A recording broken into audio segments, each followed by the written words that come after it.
제주의 몽돌과 먹돌은 한라산에서부터 하천을 따라 오랜 시간 해안까지 떠내려와 독특한 경관과 제주의 가치를 만들어냈습니다. 그런데 최근 몇 년 사이에 빠르게 유실돼서 사라지고 있는데요. KCTV 뉴스는 몽돌과 먹돌이 사라지는 실태와 이유를 집중 취재했습니다. 오늘은 첫 순서로 옛 모습을 잃어버린 내도동 알작지 몽돌 해안의 실태를 취재했습니다. 김경임 기자입니다.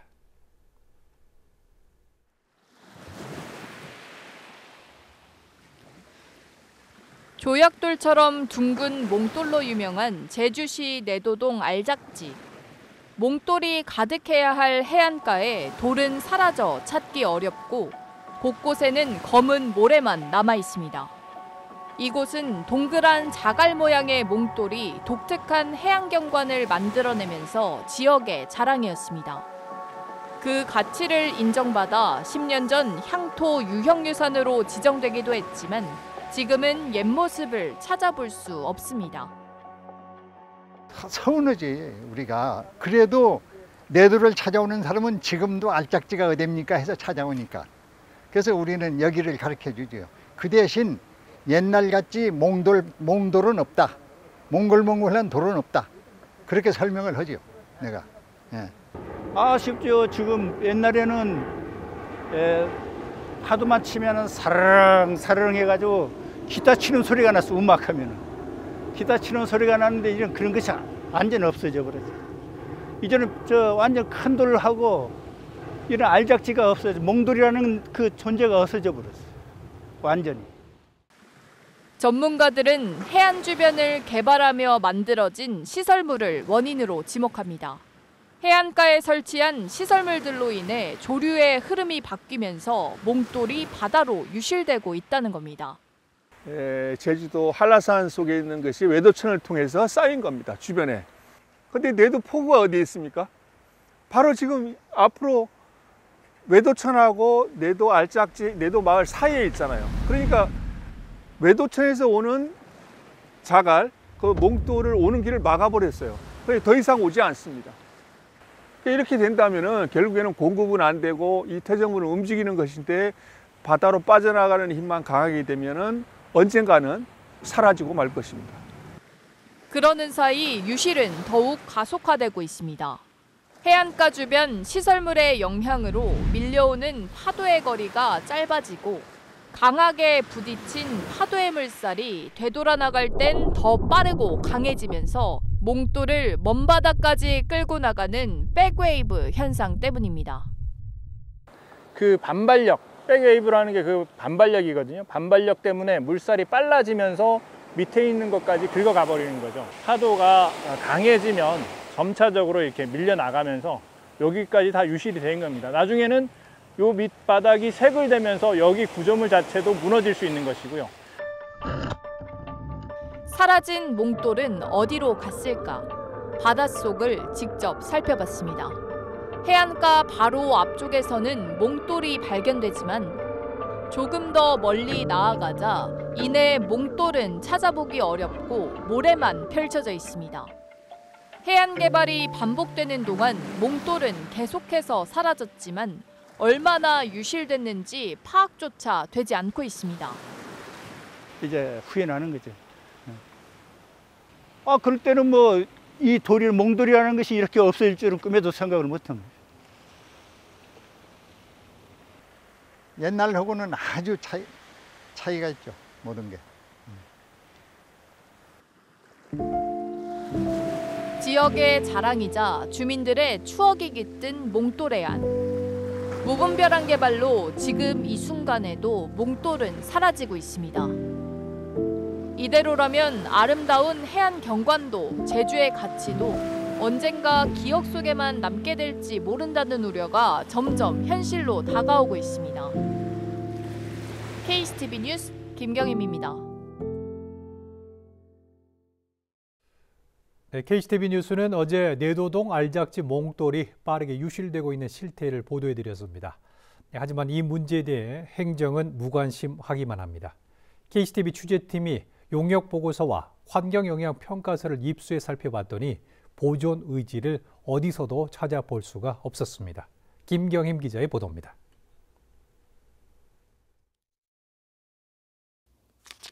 제주시가 지난 2015년에 진행한 몽돌유실 원인 규명을 위한 용역 보고서입니다. 폭우와 방파제가 들어선 이후 몽돌이 유실되고 있다는 지적에 뒤늦게 시행한 용역입니다. 하지만 보고서에는 꾸준한 해안 모니터링과 몽돌이 유실되는 정확한 원인을 밝히기 위한 추가 조사의 필요성만 제시돼 있을 뿐 유실 규모나 원인에 대해서는 단 한 줄도 쓰여 있지 않습니다. 성과 없는 엉터리 용역으로 지적되고 있습니다. 이 때문인지 비공개 처리되고 있습니다. 이거는 완전 너무 엉터리죠. 몽돌 해안을 침범하고 더 파괴시키면서 결국에는 몽돌에 대한 영향이 없다. 이런 식의 용역 보고서는 그건 완전 허구죠. 있을 수 없는 거잖아요. 해안도로를 만들면서 그것 때문에 이 알짝지가 더 침식이 될 것은 누구나 다 아는 사실인데도 불구하고 실은 주민 편이라든가 우리가 해안도로를 만들기 위해서 그걸 했을 뿐인데 이후에도 몽돌 유실에 대한 구체적인 조사나 모니터링은 단 한 번도 이루어지지 않았고 그러는 사이 개발 사업은 하나둘 진행되기 시작했습니다. 2012년부터 시작된 해안도로 공사, 2호 현사교부터 외도교까지 해안 지역을 연결하는 총 1.16km의 도로를 만들었습니다. 일부 공유 수면을 매립하면서 해양 환경영향평가도 진행됐습니다. 당시 환경영향평가 심의위원회에 제출된 보고서를 살펴봤습니다. 심의 과정에서 위원회는 보존 가치가 높은 몽돌을 보호해야 한다는 의견을 분명히 제시했습니다. 그러나 관리감독기관인 행정에서는 올레길 안내 표지판을 설치하겠다는 엉뚱한 답변을 내놓았고 몽돌에 대한 보존 대책은 고민조차 하지 않았습니다. 지금 현재 환경영향평가에서 자연을 바라보는 방식이 굉장히 개체적인 사고를 하는 것 같거든요. 그러니까 보호종이 문제가 되면 그 보호종 옮기고 몽돌이 문제가 되면 몽돌을 잠시 어디로 옮겼다라고 말씀하셨나요? 이런 식으로. 근데 그것들이 거기에서 그런 식으로 존재하는 것은 굉장히 많은 생태적인 집적을 압축적으로 표현해 주는 것이다 라고 하는 인식이 무척 필요한 것 같아요. 그래서 그냥 점으로 존재하는 것이 아니라 그게 넓은 면 속에서 함께 존재한다라고 하는 인식이 필요한 거겠죠. 가장 큰 거는 이제 사업자들이 환경 영향 평가라는 이제 절차에 대해서 개발 사업을 지금 통과하기 위한 좀 형식적인 통과 의뢰로 지금 보는 이제 이런 인식들이 좀 문제가 있는 것 같고요. 그리고 그 심의위원회 과정도 좀 이제 제대로 환경 영향 평가 취지에 맞게 운영을 하고 있지 않는 이런 부분들이 가장 큰 문제라고 보고요. 제주도가 좀 더 이제 이 환경 영향 평가 제도에 대한 의지를 갖고 제도 개선에 나설 필요가 있다고 봅니다.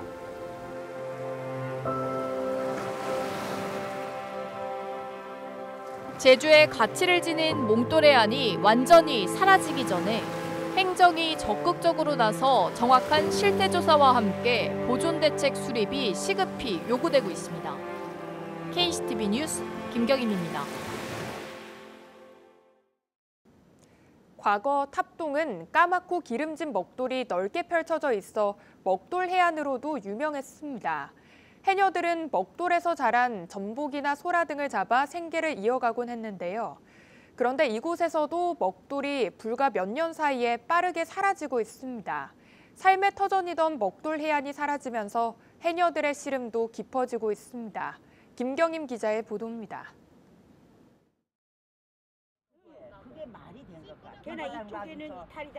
먹돌 해안으로 유명한 탑동.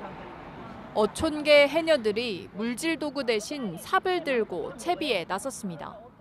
삽을 가져온 이유는 그 삽으로 땅을 파서 그 속에 묻어있는 먹돌을 보여주기 위해서 내가 삽을 들러 나온 겁니다. 논밭에 일하러 가는 기분입니다. 논밭에 일하러 가는 기분. 태왁과 망사리, 삽까지 들고 바다에 나선 해녀들.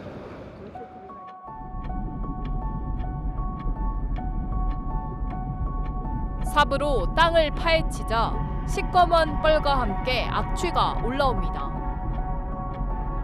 자맥질 대신 계속되는 먹돌 찾기. 한 치 앞도 분간하기 어려운 바닷속 먹돌을 찾기 위한 작업은 계속됩니다. 잠시 뒤 흙먼지와 각종 부유물 사이로 먹돌이 모습을 드러냅니다. 이 먹돌해안은 해녀들의 마지막 삶의 터전이었습니다. 까만 돌로 가득했던 먹돌해안. 하지만 지금은 온데간데 없이 변해버렸습니다. 2년 만에 급격히 변해버린 바다 환경에 해녀들은 할 말을 잃었습니다. 우리 좀 살려줘야 됩니다. 우리 다 옛날에는 이거 벌어서 아기들 다 공부시키고 밥 먹고 살았는데 우리 이제 아기 하나도 못 기르게 됐어. 우리도 다 죽게 됐어요. 뭘 해먹으면 살아야 될런지 모르겠어요. 우리 좀 살려줍사, 살려줘. 먹돌이 사라지자 해양 생물도 자취를 감췄습니다. 사라져가는 제주의 돌은 제주의 가치를 넘어 직접적인 생계마저 크게 위협하고 있습니다. 아, 먹돌은 있으면 전복이 그 돌이 이제 매끌매끌하잖아. 그러니까 그 전복이 그지 딱 붙어가지고 이제 그 생식기를 하는 거라 거기서. 그건 이제 목돌 자체가 아예 다 파묻혀면서 완전 뻘대보니까 하나도 살 수가 없는 거라. 하늘 위에서 살펴보니 모래와 퇴적층이 쌓인 구간이 육안으로도 뚜렷하게 구분됩니다. 해녀들은 바다에 들어선 방파제를 원인으로 지목합니다. 이 바닥이 순환이 안 되니까 이게. 저거 딱 각돌로 다 막아보니까 이것이 물이 순환이 안 돼가지고 이 바닥이 여기 순환이 돼야 바닥들에 나가고 들어오고 파도도 치고 해야 될 건데 경 안 해놓으니까 바닥이 다 죽었어. 물이 제대로 흐르지 않으면 바다가 오염될 거라는 우려에 해수유통구도 만들었지만 상황은 나아지지 않았습니다. 이제는 더 이상 호소할 곳도 없습니다. 이곳에서 60년 동안 물질을 이어온 해녀들. 바다는 더 이상 예전의 그 바다가 아니었고 해녀들의 삶의 공간은 암흑 속에 묻혀버렸습니다. 후손들에게 어떤 모습을 보여줘야 되겠느냐. 그래도 어른들이 바다를 잘 갖고 와서 잘 해놔서 후손들에 물려줘야 되는데 좋은 해산물을 먹을 수만 있다면 저는 오늘 그만둬도 한이었습니다. 그게 제일 소원입니다. KCTV 뉴스 김경임입니다. 네, KCTV 뉴스는 어제 제주시 탑동에 암흑 속에 갇혀버린 먹돌 실태를 전해드렸습니다. 해녀들은 탑동 앞바다에 설치된 방파제를 먹돌이 사라지는 이유로 지목하고 있는데요. 이 KCTV 취재진이 사업 당시 진행된 설계도를 포함한 환경영향평가서를 분석했습니다. 현장 확인을 위해 수중을 직접 살펴봤습니다. 김경임 기자가 취재했습니다.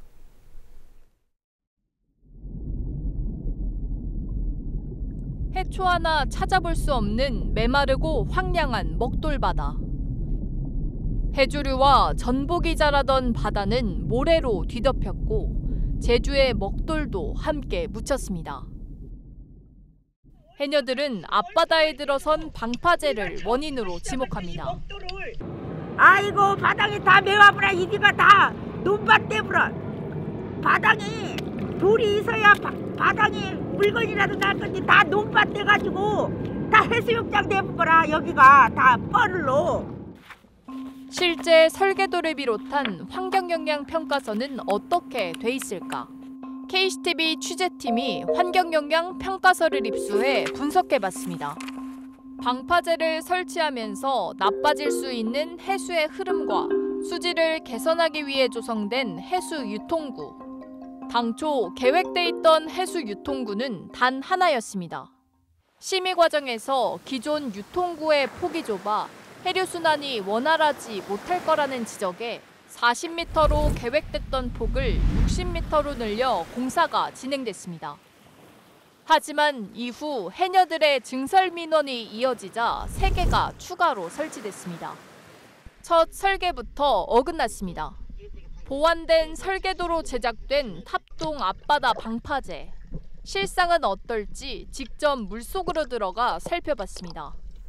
추가로 설치된 유통구의 순폭을 재어보니 사실상 10m 안팎. 기존 유통구 폭의 6분의 1 수준입니다. 오히려 바닷물의 원활한 순환을 가로막고 있습니다.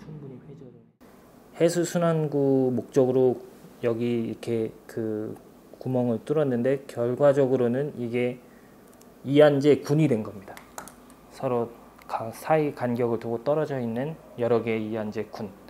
이렇게 될 경우에는 관찰하신 대로 이 사이로 밖으로 벗어나지 않는 와류가 생깁니다. 빙글빙글 도는. 모래가 일로 들어오면 여기 쌓입니다. 그래서 해수 순환 면에서는 좋은 모델은 아닌 구조입니다. 실제로 해당 구간에는 와류로 인해 높은 모래 언덕이 생겼고 해수욕장처럼 모래가 드넓게 펼쳐지면서 먹돌은 묻혀버렸습니다. 설계상 방파제가 설치된 지점과 해안선 사이의 거리도 문제로 지적되고 있습니다. 일반적으로 해안선과 방파제 사이의 거리가 최소 하나의 방파제 길이만큼은 떨어져야 하는데 지금처럼 너무 가까울 경우 바깥쪽에서 이동하던 모래와 퇴적물들이 안으로 갇혀 쌓일 수밖에 없는 구조라고 설명하고 있습니다. 단일 이안제의 길이만큼은 최소 떨어져야 퇴적을 그나마 피할 수 있고 떨어지면 떨어질수록 퇴적을 더 피할 수 있는 거죠. 근데 붙으면 붙을수록 실험 결과에 의하면 여기 6개 사주라고 해서 모래가 점점 쌓여서 연결됩니다. 근데 여기는 모래 지형이 아니니까 이렇게까지 연결되지는 않겠지만 아무튼 외부에서 그 자유롭게 이동하던 표사들이 여기 갇혀서 들어올 가능성이 큽니다. 지금 방파제 공사 같은 경우에도 이제 해수 유통이 안 될 거라는 예측이 있었지만은 사업자 입장에서는 이제 해수 유통에 어떤 그런 예산 투자를 최소화하는 방식으로 이제 한 곳만 아마 설정하지 않았나 이렇게 보고 있고 추가로 이제 저희 그 해수 유통구가 만들어지긴 했는데 사실 그 부분에 대해서도 이제 이게 충분한지 이 부분에 대해서도 이제 좀 더 이제 조사하고 이제 검토가 필요하거든요. 그래서 그게 안 된다면은 사실 이 사업이 전체적으로 진행 과정에서 문제가 있다고 보여지기 때문에 전체적인 어떤 그 재검토 과정들이 좀 필요하지 않을까 생각이 듭니다. 설계부터 잘못된 탑동 방파제. 그 피해는 고스란히 제주도민에게 돌아가고 있습니다. 개발과 보존이 균형을 이루는 지속가능한 발전. 작지만 소중한 제주의 가치를 지키기 위한 진지한 고민이 필요해 보입니다. KCTV 뉴스 김경임입니다. KCTV 취재팀은 그동안 내도동 알작지를 시작으로 탑동 먹돌까지 사라져가고 있는 제주 가치를 집중적으로 보도했습니다. 이런 문제는 환경 보존에 대한 제대로 고민도 없이 각종 개발 추진이 이어진 결과로 받아들여지고 있습니다. 특히 수십 년 전에 매립부터 논란을 빚어왔던 탑동 일대, 최근에는 방파제 공사까지 강행을 하면서 깨끗한 제주 앞바다를 망가뜨리고 있습니다. 더욱이 환경영향평가 제도는 이름만 있을 뿐 사실상 허맹이 문서로 전락하고 있습니다. 김경임 기자입니다.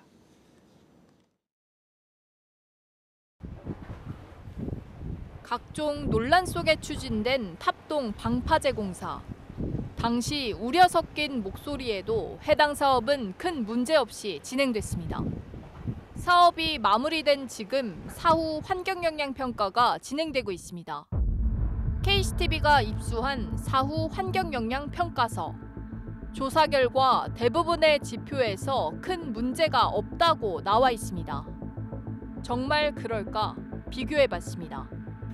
해녀들의 조업 구간과 직접적으로 연관되는 만큼 곳곳에서 식생조사가 진행되고 있습니다. 환경보건 대책으로 해조류 이식 사업도 진행됐습니다. 최근까지의 보고서에 따르면 해조류가 잘 이식돼 있다고 쓰여 있습니다. 하지만 조사 결과와 달리 해조류들은 모두 사라져버렸고 살짝 건드리자 뿌연 먼지가 주위를 온통 뒤덮습니다. 조사 결과와 전혀 다른 모습입니다. 전문가와 함께 바닷속을 살펴봤습니다. 보시니까 어떠세요? 지금 바다 생물들이 좀 살기 적합한 환경인가요? 해조류는 기본적으로 경성 안반, 그러니까 돌에 부착해서 사는 생물입니다. 그렇지만 지금 여기에 보이는 이 화면 속에 보이는 데는 연성 기질로 보이거든요. 즉 모래나 저질 또는 뻘 같은 질로 되어 있는 걸 보이는데, 여기에서는 해조류들이 부착해서 살 공간이 없기 때문에 여기에서는 해조류가 살기는 어려운 환경으로 보여집니다. 직접 조사표를 본 전문가들은 해류 순환이 이뤄지지 않으면서 방파제 안쪽으로 빠르게 쌓이고 있는 퇴적물에도 우려를 표합니다. 쌓인 퇴적물이 분해돼 오염되면서 생물이 살 수 없는 바다가 될 수 있다는 겁니다.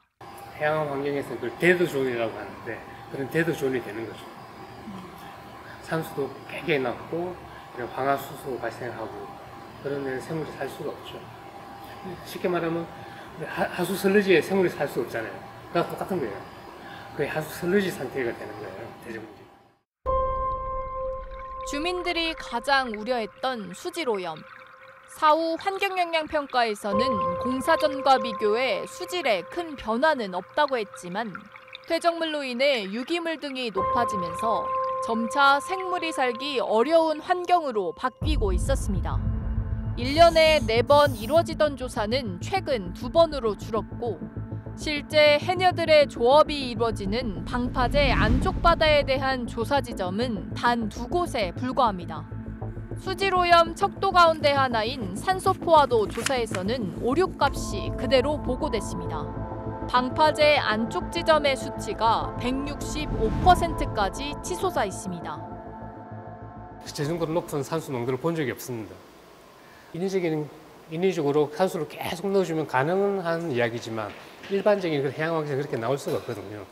그 산소 포화도가 100이 넘어가려 그러면 이런 파도가 굉장히 거칠고 해류가 잘 순환되고 그래야지 가능한 환경인데, 근데 아까처럼 그런 방파제에 갇힌 환경에서 저렇게 높게 나왔다 그러면 아무도 믿을 사람이 없을 겁니다.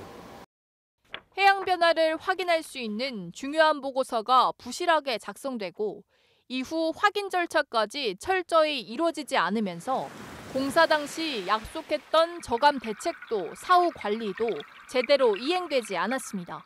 이행하지 않았을 때 어떤 제재가 있는지 아마 구체적인 내용이 없을 거예요. 그러니까 지금 그게 현재 큰 문제라고 생각해요.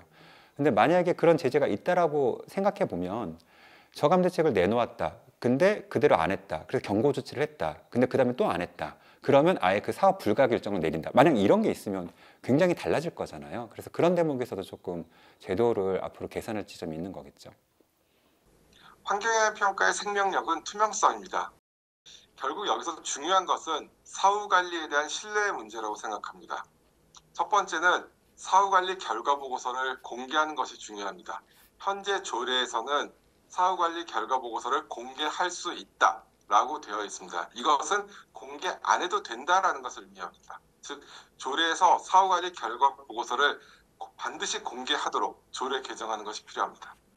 각종 개발 사업을 추진함에 있어 환경에 미치는 부정적인 영향을 미리 예측해 분석하고 이에 대한 저감 방안을 마련하도록 하는 게 환경영향평가 제도입니다. 제주도는 특별자치도로 승격되면서 전국 지자체 가운데 유일하게 환경영향평가 협의 권한을 이양받았습니다. 그 권한을 제대로 수행하고 있는지, 형식적인 통과 의례로 전락되고 있는 건 아닌지 아쉬움이 커지고 있습니다. KCTV 뉴스 김경임입니다. 네, 사라지는 제주 도올 기획 뉴스를 집중 보도하고 있는 KCTV 뉴스는 어제 환경영향평가의 문제점을 지적했습니다. 네, 오늘 마지막 순서로 환경영향평가 제도의 추가적인 문제점과 함께 개선 방안을 짚어보도록 하겠습니다. 김경임 기자입니다.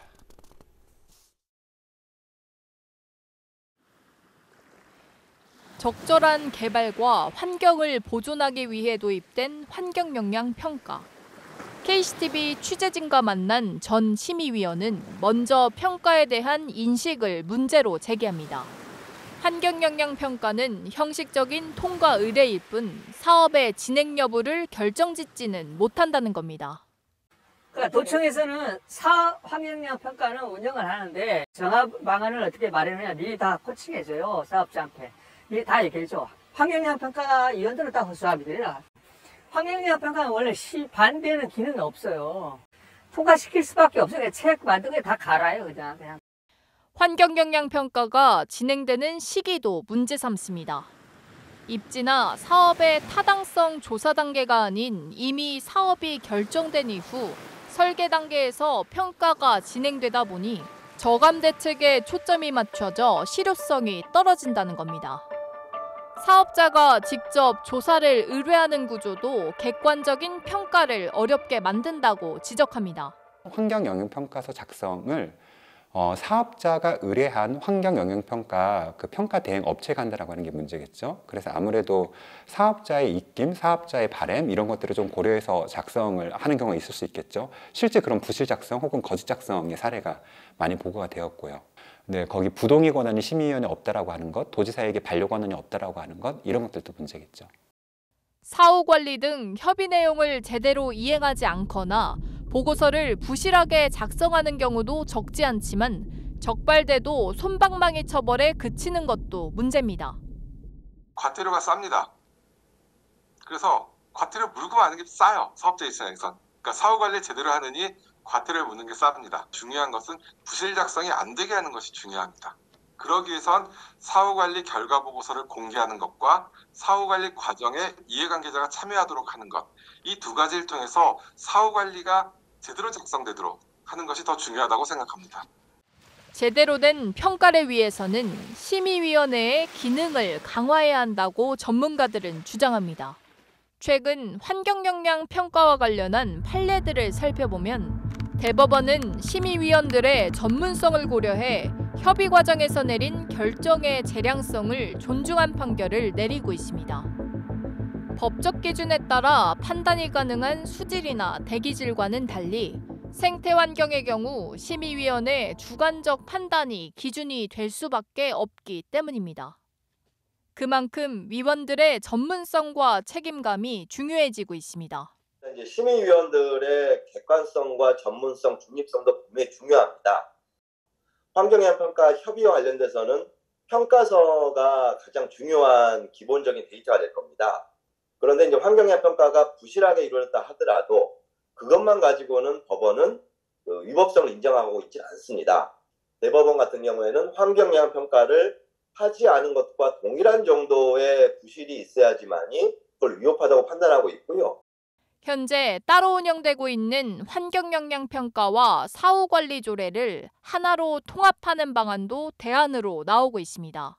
사업 계획에서부터 사후관리까지 모든 과정을 심의위원들이 심의할 수 있다면 좀 더 체계적인 관리가 가능하다는 설명입니다.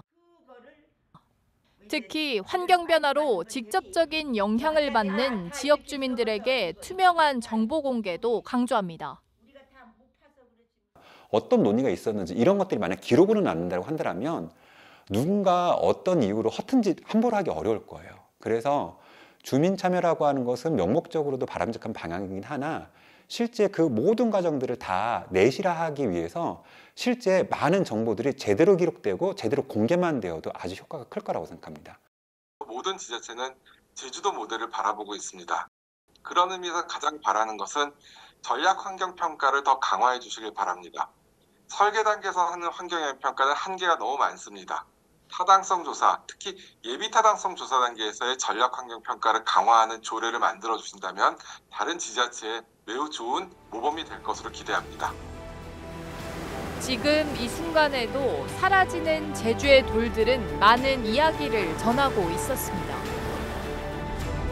전국에서 유일하게 환경영향평가 권한을 가져온 만큼 제주도의 역할과 의지가 더욱 중요해지고 있습니다. 그동안 제주의 보존 가치는 편의를 위한 개발이라는 명분 아래 묻혀버렸습니다. 환경영향평가와 사후관리가 균형추 역할을 제대로 하지 못한다면 개발 논리 속에 제주만의 가치는 또다시 사라질 수밖에 없을 겁니다. KCTV 뉴스 김경임입니다.